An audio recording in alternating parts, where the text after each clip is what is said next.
Learn by doing. Hindi mo matutunan ng isang bagay kapag hindi mo siya ginagawa.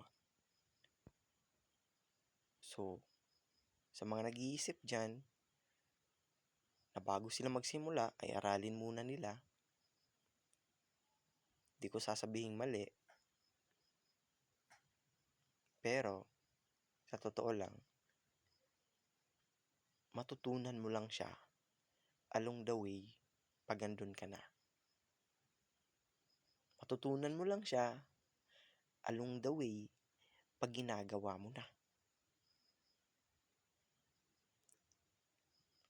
Kasi, wala tayong tinatawag na magiging persistent